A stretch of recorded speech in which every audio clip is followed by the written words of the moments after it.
Thanks for joining us. In Sydney, it's a wet Friday, but at least we can walk around the block, so I'm not complaining. Thanks for joining us today for our fortnightly tech talk, where we try to get our head around what are becoming increasingly significant and complex issues.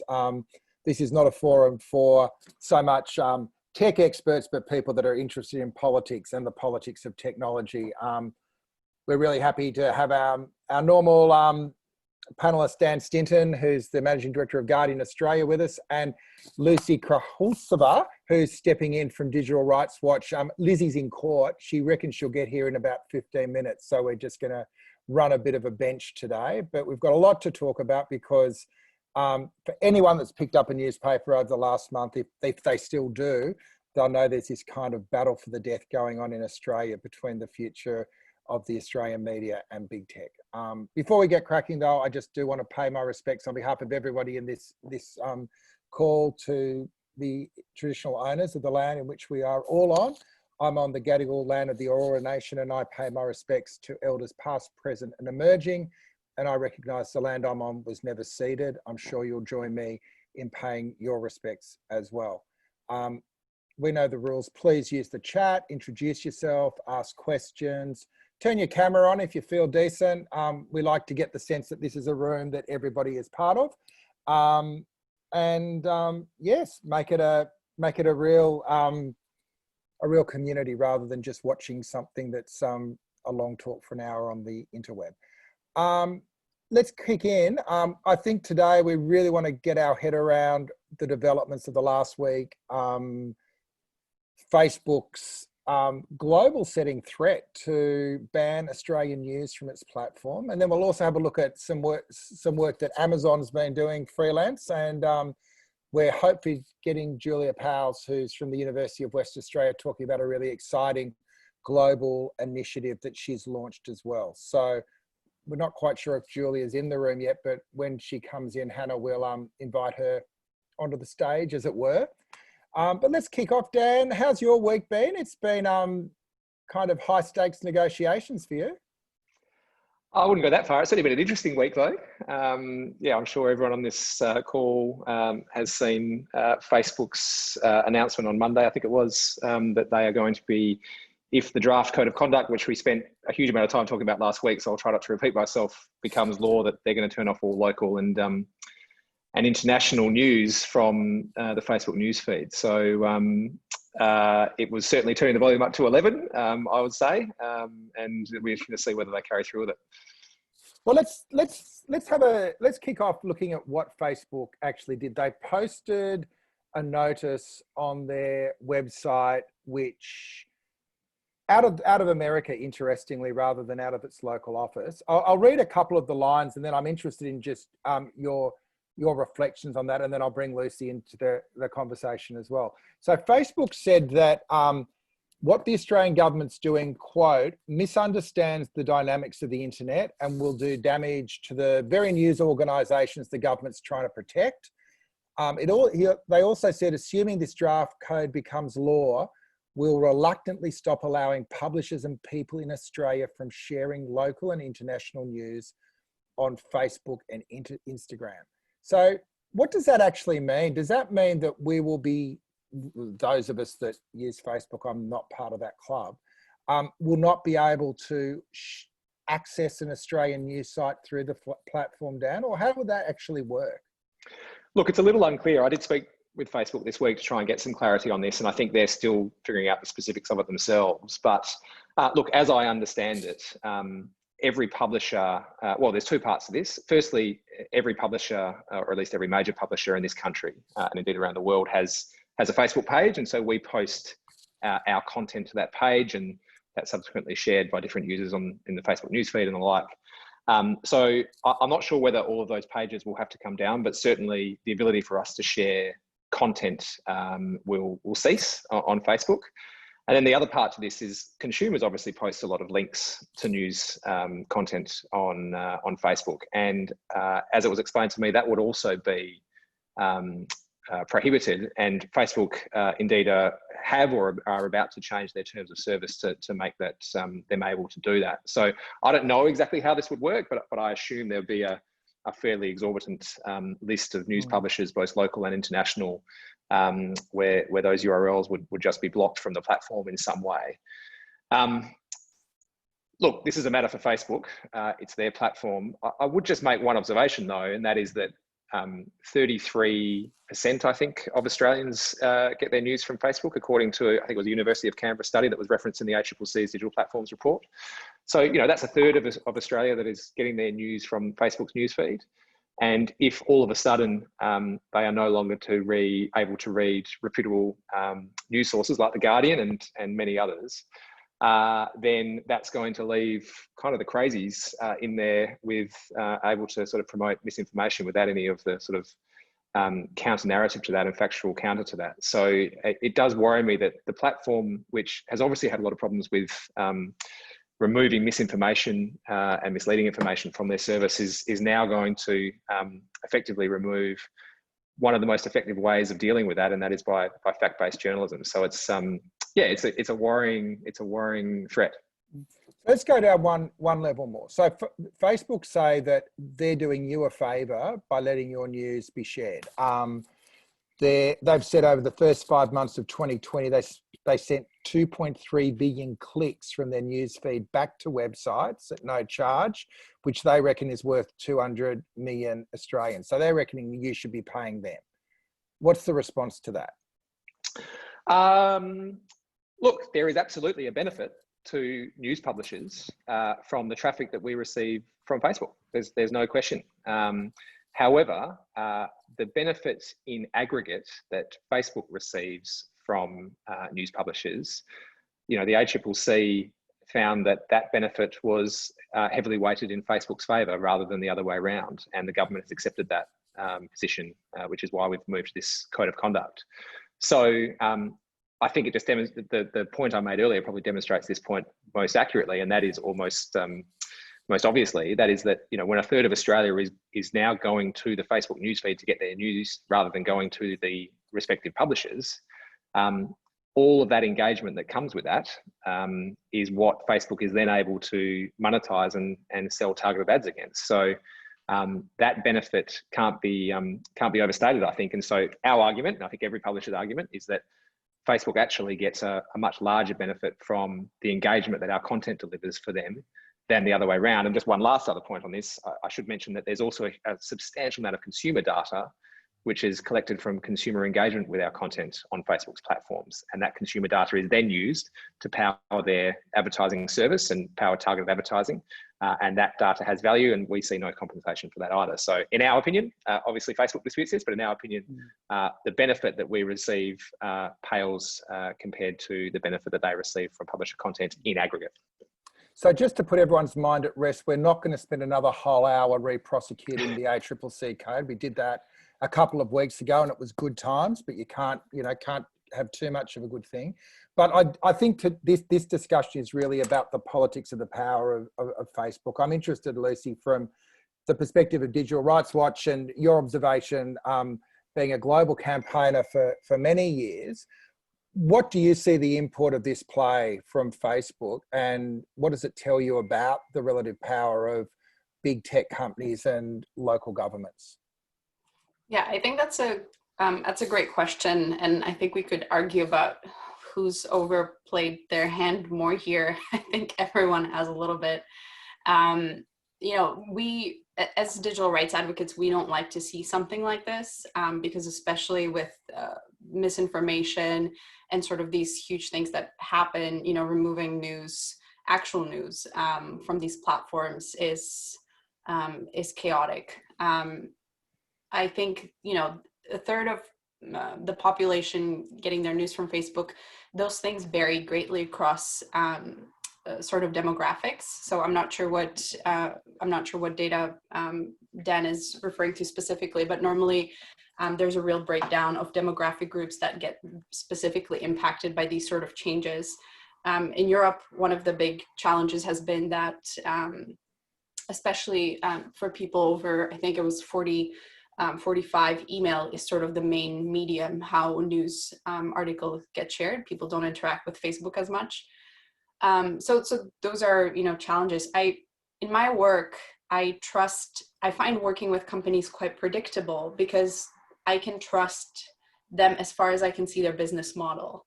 And that's, so when people ask me like, how could, what can we expect? Da, da, da, I'm like, think through the business model of what they're trying to achieve. Right now, I trust them to protect user security, for instance, and keep our data secure to an extent, because to them that serves their own interests. And so here, I think, in a free market economy, Facebook can make that choice to pull a product from a market. I think Google News pulled out from Spain for similar reasons. They're allowed to do that. The bigger question, I think, is, as a people-facing platform, what sort of trust are you building with your constituency, and what is this going to do to people who use your service in Australia? And I think they're not buying themselves any goodwill with people. That's what the move from Google and from Facebook is. So even though I think, and we, as you said, we've been over this, I'm not going to hammer down the code again. But the way the platforms are playing their hand here, I think, is just really undermining the public's perception of the services and undermining sort of people's goodwill towards them. So it's a weird move. Julia, welcome to the Tech Talk. I think you're in the room now. What's your take on it? Julia has worked in global tech privacy and politics for many years, and we'll talk about her initiative in a little while, but interested in your take on Facebook's play and whether it in any way surprises you. I suppose the thing that surprised me is how the global media has picked up and sort of taken the copy of Google and Facebook in the last month and made it the story. So the idea that Aussie politicians don't understand the internet, or that they're being foolish in how they're going about this, I think is overplaying the hand, absolutely, as Lizzie says. But I think that the thing that's been disappointing is how much tech critics, bloggers, and so on have picked that up as read, because I see it as the striking thing is how much this is a draft exposure bill on a code that is now being mandatory because they didn't come to the table on it being voluntary. All it does is force a conversation, and it forces it on a number of points I think are quite legitimate to be asking about how information is collected and how the algorithm works. So the premature nature of the bullying, but is one thing, and I'm actually quite pleased at how our sometimes bullies in government are responding to another bully, and that actually seems to be holding, and it feels like it might just be a place where we can get the best out of Australian politicians in an interesting way, but it would need a bit more pickup from global tech policy and civil society experts, I think, because at the moment I don't feel that they're with us. So Australia going one out, and we had this discussion a fortnight ago, but in a way you're right. The fact that Disadvantages News Limited actually gives the government a spine to move forward on this. And the other point worth noting is this is one of a number of recommendations in that platform's review, including, transparency of advertising. But another recommendation that the government hasn't moved on was to properly fund the ABC. But given where we are, what do you see the impact being if it does land in Australia? Does it create a domino effect around the globe? I think it would, and the opportunity, I don't know if you talked about this in your last conversation, so apologies if I'm revisiting. It feels that it's a lot around what are these sort of transparency requirements. If they have some teeth and there's actually a sense of what would be requested when it comes to the sort of prior notice required to registered news organisations, that I think would be really trend setting, because it's one of the breaking the wall style reforms that is well overdue. But I'm worried that there's just too much of the other political realities of this, that detail is just not being explored. It's also because it's really hard to know. And there have been attempts I've just been looking at what's happened in the wake of the you know, I don't know, haven't gone back over the last number of years in Spain, and how, if at all, there have been regulatory actions to try and get more detail. But it would be good to look at the sort of the various European models where they've had an attempt at some degree of disclosure like this, where they got blocked, and how we can anticipate that and make sure it holds. Do you have any answers to that question, Lucy? No. Not particularly. I mean, it's such an interesting debate the way this has played out in Europe, and I think you know, it's so hard to synthesize it, like the pieces of it that are most relevant for this code. You know, I think Europe looked at it with a lot more nuance, I guess, because one of the things that came up was, you know, if you paste the link into these platforms, what they generate is a preview, right? So for them, simply sharing the link isn't super interesting. For them, the way a post generates engagement is once that image is inserted and the snippet. And they can very clearly see, you know, on their back end, that's why they created that. You know, it generates that like preview. They can see that people interact with that. So there was this huge debate about, once platforms are expanding these links to the previews, that's when they should start paying the content creators. That's when, you know, the products of these news companies are providing clear benefit, because there's an actual product that's being generated that people on the platform are interacting with. And I thought that was interesting. It was slammed for different reasons in Europe, but you know, it creates a different, I think it creates a more nuanced perception of what really goes on in terms of our interactions with the content, and the way that the platforms have tweaked a lot of the content that places like Guardian and stuff produce to keep people, you know, on these websites. And I think obviously there are bigger issues about, you know, the way the algorithms spin news and interact with things, and in the sort of notoriety that big news gets, and how that cycles. And I could talk about that for hours. Maybe for another day. I'll make one point.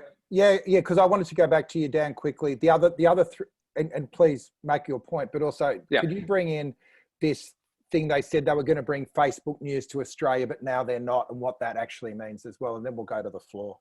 Sure. Firstly, just a quick point. I mean, I think that what you've just touched on there, Lucy, is a really important point, and that is that because of the way that news content is displayed on the platforms, there is an increasing trend of consumers to consume news, if you like, on the platforms themselves rather than going through to the publishers, and that's obviously where I think part of the compensation is deemed relevant. And I think, coming back to Julia's point, I think what the ACCC has done, I promise to be the last point on the code I make, what the ACCC has done here is they have inserted some really smart non-discrimination provisions to prevent the platforms from doing what they did in Spain and France, such as shutting down Google News, because if they would do that, they run foul of the non-discrimination provisions in the code, and therefore there's some pretty severe penalties for that, including up to 10% of annual turnover. So it's a pretty big incentive not to do that. So Pete, your question, I think, was in regards to Facebook's News tab. Perhaps a lot of people wouldn't be aware of this, but I think it's worth mentioning that Google and Facebook are not opposed in principle to licensing news content, because they've both done it. Google has announced recently that they were launching the publisher curated news product, which was them licensing news content for an enhanced experience within Google News and Google Discover, the left screen on the Android devices. And Facebook has already launched the Facebook News tab in the US, where they've licensed content from a whole bunch of publishers, including, I think, the New York Times, certainly a lot of News Corp titles. And that's apparently having really good engagement. So I think Facebook, we've had some conversations with them about the potential for that to launch in Australia. I'm not sure if that's still on the cards given the code. I think the local MD has suggested that perhaps it wouldn't be in an earlier blog post that he wrote, but you know, it does demonstrate that there is a willingness, I think, from the platforms to license news content on their platforms. I think they just want it done on their own terms in an effort to avoid what Julia touched on, which is that global precedent of regulators forcing them to negotiate on terms that they're not perhaps satisfied with. Lizzie's in the room. She was in court, but now she's no longer in court. She's on a different Zoom. She's on this Zoom now. Hi, Lizzie. Hi. Hey, I feel like diverting and saying what's it like to do online court, but that's probably for another day. But what's been your take on the week and the shenanigans? We've been having a bit of fun on, you know, Twitter us, you know, about whether or not who's the good guy here. But you know, what's your take on the week? It's lucky we have a lot of opportunities to talk, Peter, because we have so many disagreements to explore. I know, exactly. It never ends. I mean, look, I think people have probably talked about this already, but I think one of the interesting things about Facebook is that often the posts that are perhaps most likely to be talking about news or current affairs don't actually seem to come from mainstream news sources. So, you know, when thinking about this code, actually they're or thinking about this code in terms of understanding the kinds of problems that Facebook presents for democracy, I think we can miss that bigger picture. You know, I was looking at some figures that were posted by a journalist from The Intercept talking about this, how, you know, some of the largest engagement on Facebook in the US is with someone like Ben Shapiro. If people don't know who he is, don't look him up, he's awful. But he's a horrible right-wing pundit. And he, you know, he makes content that optimizes for Facebook, so he doesn't have a newsroom and the like, but he gets enormous amounts of engagement. And these are things that create filter bubbles that damage our faith in institutions and processes of liberal democracies, and they're very damaging.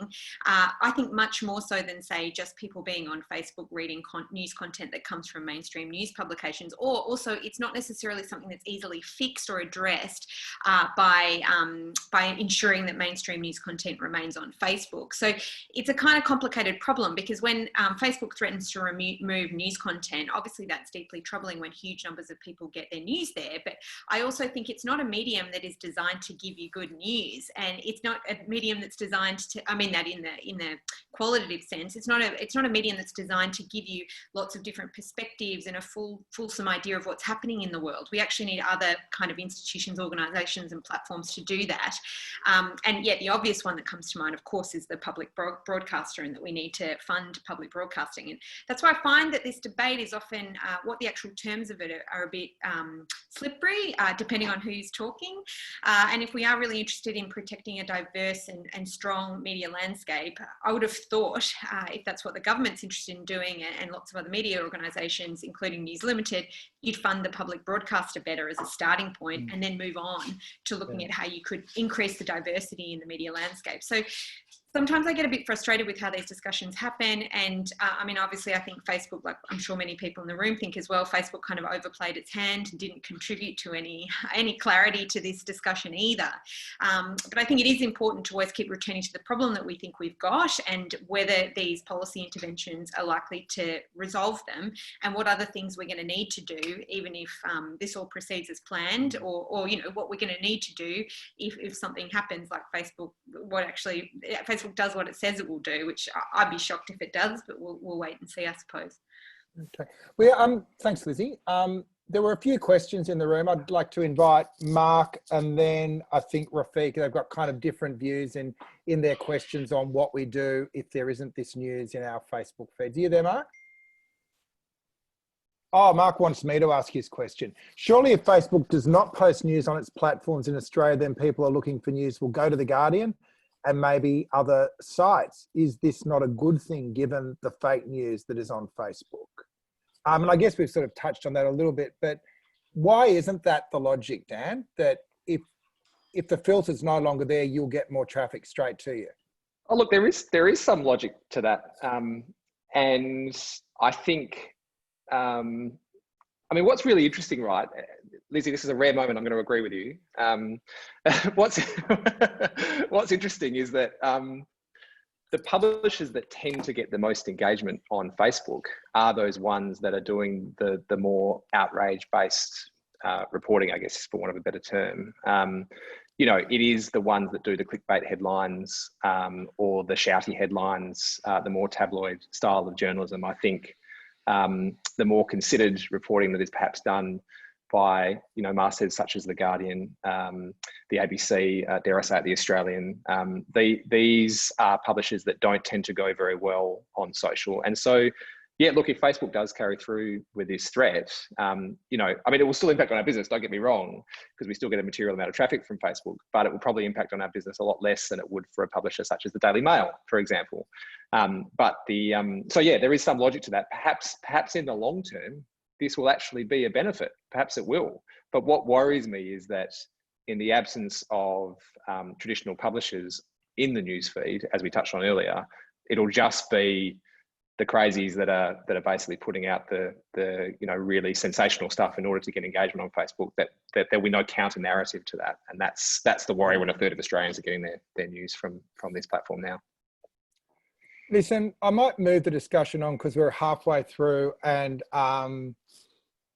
we could spend another week talking about this code, but there's a lot of other stuff going on. I want to draw people's attention to a story that was on Verve this week, which was about Amazon had posted a job ad for an intelligence analyst. And part of the job description was that analysts must be capable of engaging and informing L7 and ER principals, attorney stakeholders on sensitive topics that are highly confidential, including labour organising threats against the company, establish and track funding and activities connected to corporate campaigns against Amazon, and providing sophisticated analysis on these topics.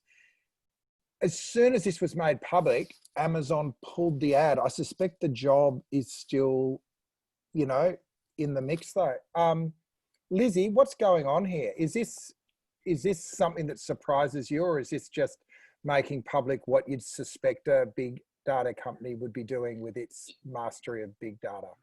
Yeah, I mean, I think the mask slipped a little bit. They now say that the ad was a mistake, but I think you're right to say that they're probably still looking for that person, and they'll find them and hire them when they get them. It does really remind me of kind of the Pinkertons of the 19th and early 20th century in the United States, that were a set of essentially private-eyed detectives that would go in and bust unions. And, you know, this was part of the criticism, I suppose, of the big trusts and the push for breaking up large companies to resist that kind of behaviour because it was seen as unfair. And I think Amazon does have this modus operandi, which is to collect intelligence on people who use their platform and other stakeholders that they rely on, including the vast number of people who work in their warehouses at very low wages, and to try and stop them potentially unionising. And that's the kind of two things that this job was designed to do. I mean, they're already running this kind of campaign. There was a labour organiser in New York who was fired, and there was a plan to kind of vilify him among workers in places like Whole Foods, which is the bricks and mortar chain that's owned by Amazon. They're giving up anti-union propaganda. I mean, lots of American companies do this, but they clearly think that unions are a threat, and I think they're right. I think if the more people start to organise, the more they'll highlight how barbaric their model is. And I would say as well, just quickly, and then I'll let you talk, Peter, that unionisation as well is currently being discussed and being experimented with within Silicon Valley as well. And there's large movements of workers who are organising, talking about the ethics of their company. And I think that's something that perhaps doesn't occur to people, because they often assume tech workers are kind of absent from these discussions. They're not really workers in the traditional sense, and that's not true. And there's a great podcast that'll be coming out soon, and I can put it in the link to go out to people in the room, talking about a union and developing a union at Kickstarter, which is one of these companies. And a couple of organisers there have gone through this in detail and used first-person accounts to talk about the process of being unionised and the vilification that you often suffer as well. So it's not just confined to people in the warehouses, it's also people who are designing the code, where this idea that organising is a good thing is starting to take hold. The interesting other part of the job description was it's a global brief, and Amazon has recently opened up in Australia. Australian unions are trying to gain a foothold in this country. So it speaks to a couple of things, that these things that happen in the States aren't, you know, isolated to the States, and also whether something like that would run foul of Australian right to organising laws. And in that context, you know, it's interesting that in New South Wales, there's currently an inquiry into workplace surveillance and future of work to see if the current set of laws are fit for purpose. I was talking to one of the guys up at Parliament the other day asking, well, how would this fit into what's happening in New South Wales? And he was going, this is exactly why we need to update our protections for workers if we're going to have any semblance of sort of control of workplace communications. Mark Andreevich has been on a number of calls as saying that part of the data being collected, and this wouldn't just be emails, they're now mapping movements of people in workshops. So part of the data that would likely to be analysed would also be physical interactions in a workplace, and then seeing if there are patterns of how you build workplace power by the number of people you're proximate to. So yeah, there's a whole lot of things there to unpack. You put your hand up very politely there. I did very politely, just because I want to recommend a book as well, which I can give to Peter to circulate in the email as well, which is by a woman who goes to work in an Amazon dispatch center and just talks about the experience of doing that work and how closely you are surveilled and how basically they can track all your movements at all times. And you start to get a sense of the monumental task it would be to organise in that kind of environment. So I'll send a link to the book, but I also did write a piece on unskilled work that kind of talks about this a couple of months ago that might be of interest. Julie, you've dropped off the screen, but this is totally in your hitting zone as well, if you're still there. Oh, I've lost her. Slight technical issues. Oh yeah. Yeah, I haven't heard the latest on the New South Wales inquiry, but I'm excited that there's some jurisdiction in Australia going at this, because it feels like it's out of control. I also the state of the mining industry and every degree of surveillance in that context. I am curious how they're also doing mitigations against unions in that space. Indeed. Dan, any observations from the cheap seats on Amazon's play? Look, I'm hardly an expert on this. I mean, I guess I just make the broad observation because there's parallels with dare I say it, media and the platforms. Sorry to bring it back to that. That is that there's a real concentration of data accumulation here, and a very small number of quite powerful organisations can wield that power in a way which is largely unregulated. And I think it just again demonstrates probably the obvious point that, again, this technology is so new and it's become so central and so powerful, and yet is largely unregulated at this point, which is why I think that inquiry that you referenced, Peter, is such an important thing, because we really need laws around this stuff to prevent, the companies that are capable of acquiring these vast amounts of data are in the position to abuse the power that gives them. Yeah, just for people that haven't seen it, the proposition that we've put forward to the inquiry is really threefold. One is there should be effectively a right to understand how a worker's information is being used and who's using it. So like an extension of the old union right to access a workplace to review wage records. A second piece should be a process to understand the value of the data being produced, and if that's a secondary part of the labour, there should be some form of compensation. And then more transformatively, the idea of worker data trust, where if there is a sense that this is a shared resource, that the value for that should be shared across an enterprise as well. So, this is obviously propositions being put into a review process that we'll go through a course this year, but hopefully something really interesting comes out the other end. Lucy, what about you? You were saying to me that, there is a bit of a overlap here between the way companies and states collect information as well. What do you mean by that? Yeah, I think this is a fascinating, the sort of outrage that this post created was a fascinating thing for me to watch. I think people woefully underestimate just how interesting these sort of conversations that activists and people have online are to corporations and states. And a lot of times people will say, oh, I'm not too worried about it. I'm not on a list. I think a lot of people are on lists without realizing it. Environmental activism in Australia, the people who stood up for the forests in Tasmania back in the day, those were incredibly political movements that were watched very closely by both private industry and state police mechanists. I was really quickly scouring the internet. There's a fantastic book called Secret Maneuvers in the Dark by Evelyn Lubbers. And she's based in the UK, absolutely fantastic academic on this topic, talking about just how mundane of information they're interested in collecting. So I think this really, I hope that it brings some attention to it. Also, it's an incredibly complex issue because often there's very real national interest in protecting these companies. And I think people miss that. But when you look at some of the conversations, for instance, around copyright and trademarks, governments really have an interest in protecting the industries which are operating as a part of their own economy. So to me, the one thing is, talking about Amazon, and we're talking about Google and Facebook, but the other thing is United States has a very vested interest in these models thriving the way they are.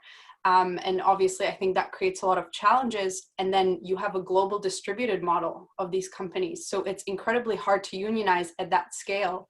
We can talk about the way this might impact unionizing here, but it's incredibly hard for Uber, for instance, Uber drivers, or people who engage in these gig economy jobs with Amazon and stuff, to unionize effectively internationally. There is a platform called, I think, coworker.org or something similar. I was digging it up as I was listening to the coworker.org, where it seeks to kind of create these union movements internationally, but it's a real gap, and it allows these models to flourish. And it allows them to repress and squander, these sort of movements at a local level much more effectively. So a lot of issues, I think, this prompts. And a couple of great comments. Neil is pointing out that it was in New South Wales, the 1917 general strike kicked off workers' concerns about work intensification, increased surveillance and employment insecurity. I also thought Dylan's given us a great quote from Ed Snowden, arguing you don't care about the right to privacy because you have nothing to hide is no different than saying you don't care about free speech because you have nothing to say. And Karma Lord, which is one of the best names in the room, privacy thresholds in their national employment standards would help with the function creep of surveillance. So that's one that, I think Amazon is really there, just reinforced why this is a really serious issue, and thinking through the role of data in the workplace is critical, which is one of the three key focus of Julia's new initiative. She asked me, and I'm going to give it a try, that to show a trailer and then sort of lead it into maybe, Julia, you giving us a little bit of an overview of, and this is a beautiful trailer, it's like watching a movie. So I'm going to try to do the awkward share screen. We'll watch this for a minute or two, and then we might come in and talk about what the project is and what you're trying to achieve. So bear with me for one sec, guys, as I stuff this up.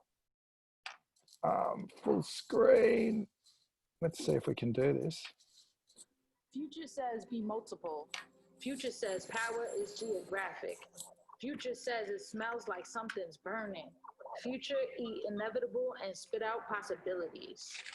You're talking about this conspiracy theory. Tech monopolies at this point have more power than most nation states. Workers describe a disturbing pattern of losing their jobs at the end of 12 weeks. Having an algorithm that decides who should be incarcerated and placed into a cage, shouldn't be created. The heart of it is the issue of consent, whether 1.6 million people really gave their permission to share their most sensitive medical information with Google. There were people reviewing all manner of human self-expression. This is straight out of an episode of Black Mirror. These workers get 9 minutes to cry in the stairwell while somebody watches them. We're currently sleepwalking into a dystopian world. What if those companies had to pay taxes back into the communities that they have harmed? That's a nice idea, but how? Future Says is a movement. It's a call to arms. It's a collective. It's the voice of the ages. It's the voice of the future. Future says no technology is neutral. Outlaw the business model. Demand reparations. Many fights, but still keeping a fiber alive.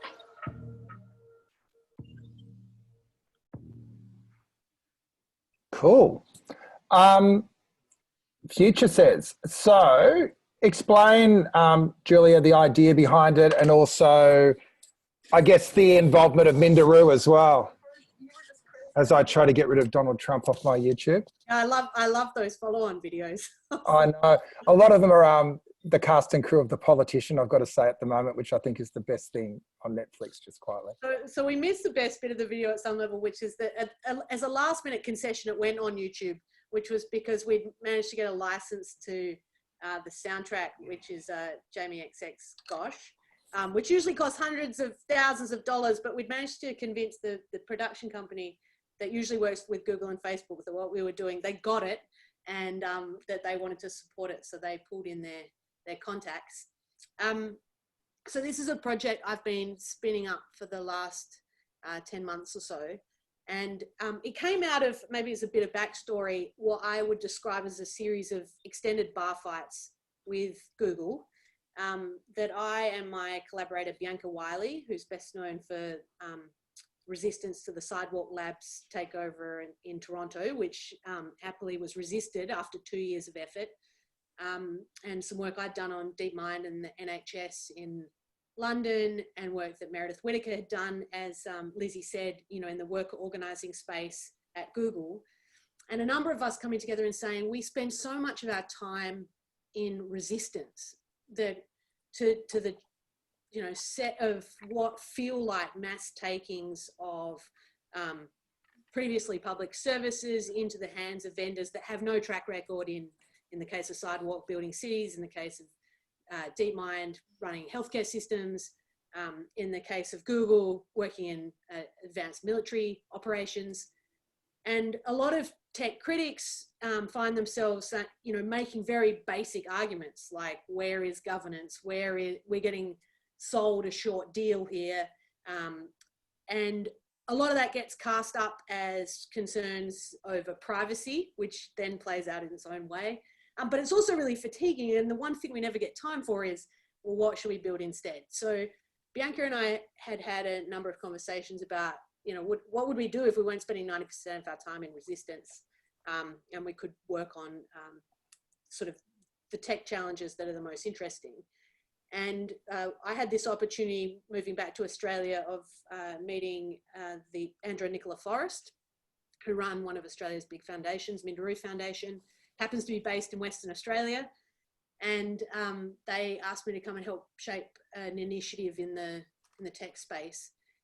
Some of you might be interested in why it's a somewhat unlikely bedfellow, Andrew Forrest, and why the Forrests are so interested in tech power. And it's been quite inspiring to me on two levels. One is a bit of a similar one back to where we started about Facebook as a bully.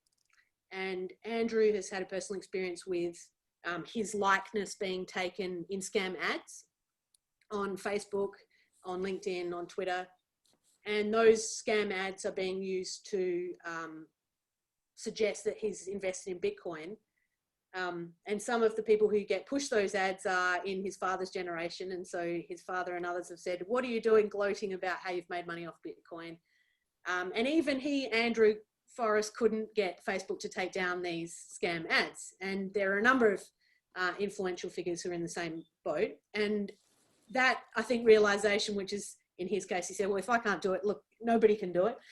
We need to do something about this.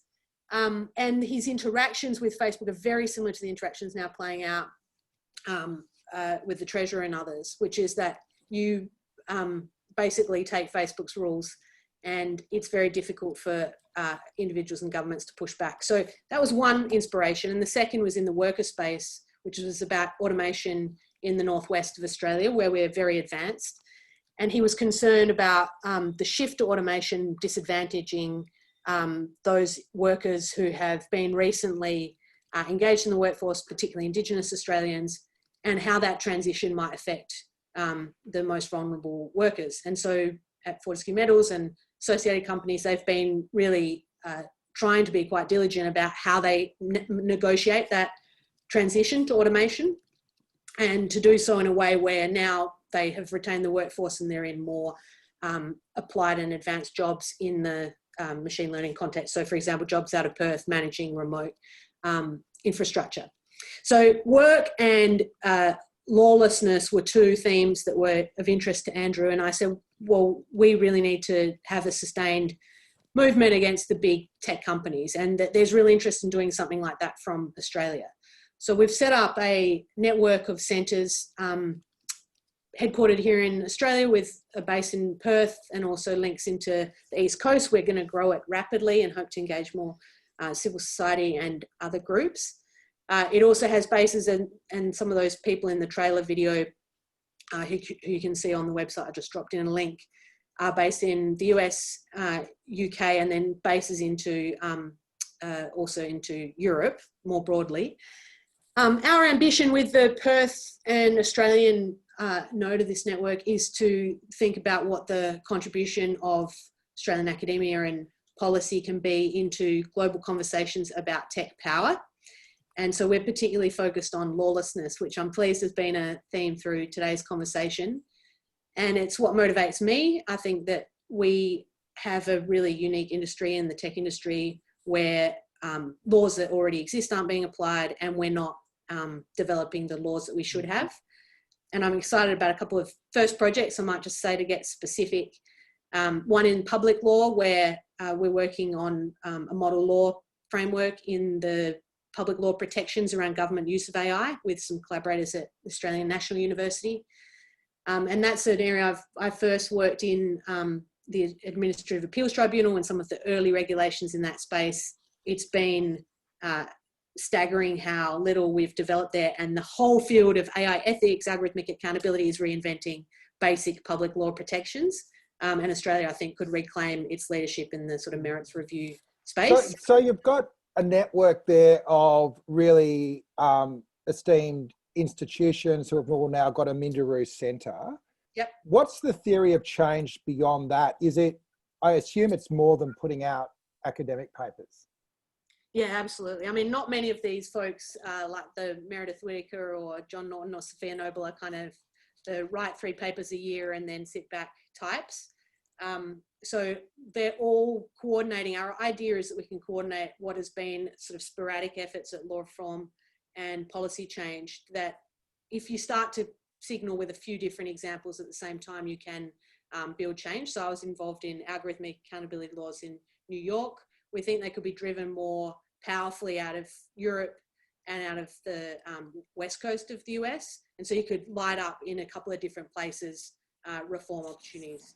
Here in Australia, we want to do another one on data in the professional sport context, where there's absolutely no regulation, very intensive data collection, no ethics standards, no legal standards. And this is like the new performance enhancement in sport battlefield.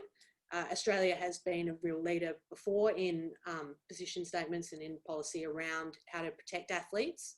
And they are workers. So it's a kind of interesting angle into the whole worker debate. And we want to do that in Australia and lead it across then to some of our collaborators internationally. So I guess, Peter, the idea is to really coordinate what have been a number of sporadic efforts, but also to, I'm interested in the academy in de-risking scholarship that is focused on power specifically, because I think it's very difficult to do. It's very wearing. That was the thing about those bar fights. You sort of, if you're calling out that, for example, you write a piece and it's treated as if, you know, Google can say off the bat that it's wrong, or can do the sort of bullying tactics that they're doing around the Australian ACCC work.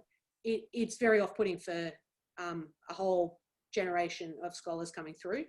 And so we're trying to very much put forward that we're calling out the lawlessness that already exists, and we want to make a change on that, and that there's a lot to be done in the workers' rights space in tech specifically. And then the final one is this reimagine tech pillars. We've got these three themes, and the reimagine tech is about pro-public innovation, and that's more than just throwing a bit of ethics at the end of a technology degree. It's really rethinking what kind of technology we want to build and how do we train technologists to build that. Lizzie, you've been in a few bar fights. Yeah, you got a question? Do you not get into bar fights? Oh, well, if I do, I win. What I was going to ask though is, so I think the way I often think about power in the digital age is that it's often shared of sorts between private industry, but also government in the form of surveillance. And they often go hand in glove. And if you think about lots of surveillance tools or techniques, they're often experimented with either by government or the private sector, but then there's an exchange between the two. And, you know, a company like Palantir, for example, which received seed funding from the CIA, which is developing kind of algorithms to be able to sell them on to government departments, but also things like police departments and the like. They are profiting off and fueling the surveillance state. And I wonder to what extent you feel like that's going to be an aspect of the work, because it does drive a huge part of the industry, and it drives an enormous shift of power away from everyday people towards governments and towards companies that, most people, it's easy to think about Google and Facebook, I think, as holding power, but I think there's a lot more shadowy things going on that the everyday consumer or user of the internet is much less likely to see. Is that part of your strategy as well? Yeah, absolutely. And it's so interesting because when you debate with academics in Europe and the US, they kind of see us as naturally government aligned, just because we're a bit less skeptical perhaps than those jurisdictions. But it's a complete, as you say, hand in glove. And I've been interacting a bit with some of the Aussie Palantir team, and one of the dimensions that I think is really interesting, and part of this broader challenge of bringing forward the power issues, is how much a whole layer of institutions like humanitarian institutions have very little sensitivity to tech power embodied in different forms, whether it's these sort of data analytics operators in government, adjacent to government, and others. So yeah, I mean, I agree entirely. I think that it's a big part of the challenge. Part of it is making known those other actors, and I think a real asset of what we can do is also to have a sort of informed perspective on non-US tech companies as well in our region and what they're doing in this part of the world. So yeah, I mean, I must say, I think us at Digital Rights Watch would welcome more advocacy in this space, because it often feels like when we do submissions on national security law reform and the like, there's very few people who want to participate and engage in that space, and you're up against a very shadowy industry, but also part of government, which doesn't, executive government, which suffers very little scrutiny or accountability. And it's quite frustrating because you can see power shift really easily. And we do need to, I think, develop civil society's capacity to do that work, citizens' understanding of how that power flow moves, and also the role of industry and how it can be often buyer driven, because it is it's a real sinkhole. I can see our civil liberties and our capacity to organise and discuss these things draining away, and it often feels like it becomes a privacy question which people like to dismiss as something that only really concerns whistleblowers or journalists or those kinds of people, when in fact it's a much broader issue that affects all of us as workers, as people who are organising or having discussions like Lucy was talking about before.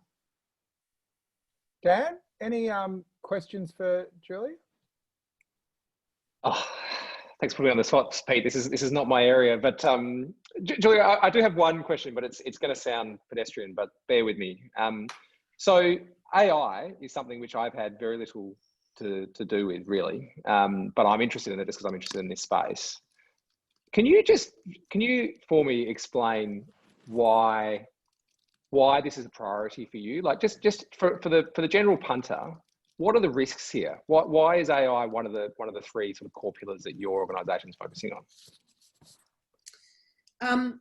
So I'm interested in the mythology around AI, because I don't think a lot of it is that untouchable, but I think it's being used at the moment to create a zone of impunity around an inevitable direction that erodes our rights, an inevitable direction that erodes our humanity, that changes the economics of business. And I am interested in why that, and I think this sort of future, we wanted to have this voice from the future that sort of strips away the mythology of it and speaks to what it actually is. And in a lot of cases, I think it's souped up statistics with a bit of a slant and hidden behind various shields. So it's getting inside what the technology is. I think in the automation sphere, it's very different to what it looks like, say, in the sport and health domain.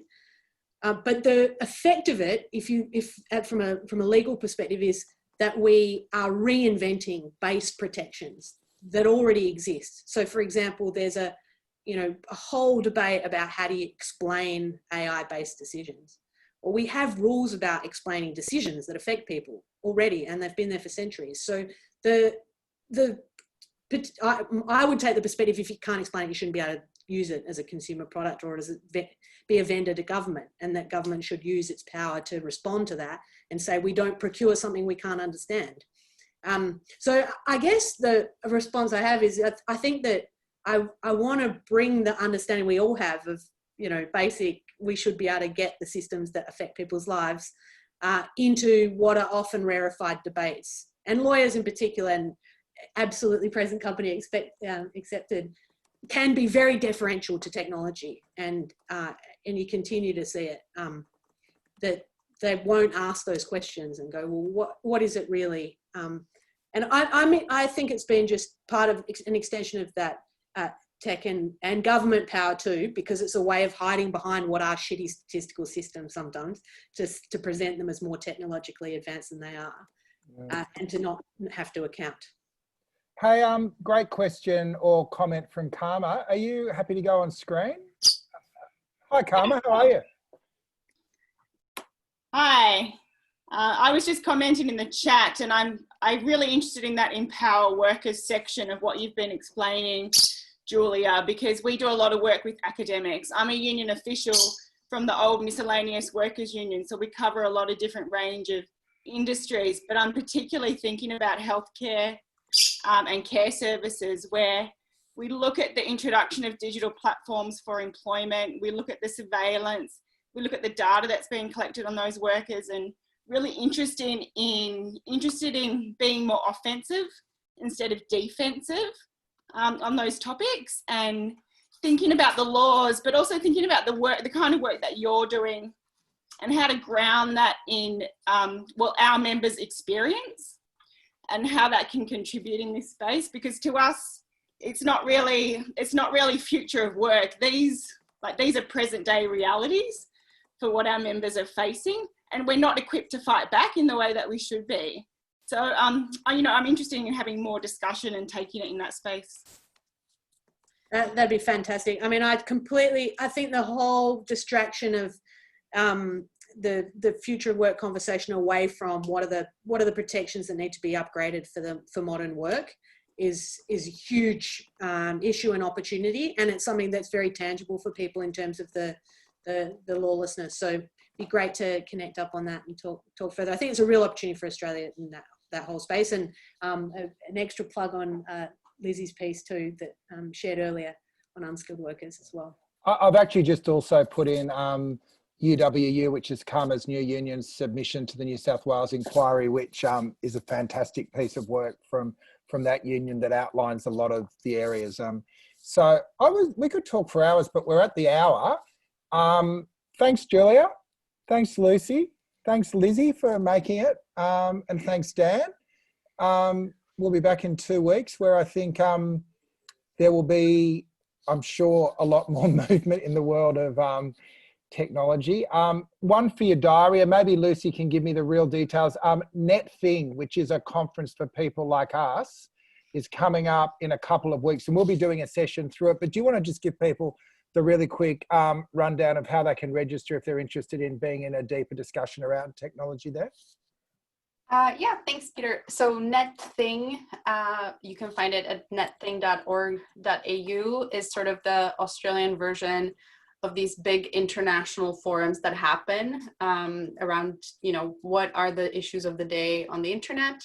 And it is meant to bring together sort of the industry, the government, and civil society academics and NGO workers together to discuss some of that. So Peter agreed to bring the Tech Talk to the Friday programming. So I assume we'll probably keep that on Australia at Home registration like as usual.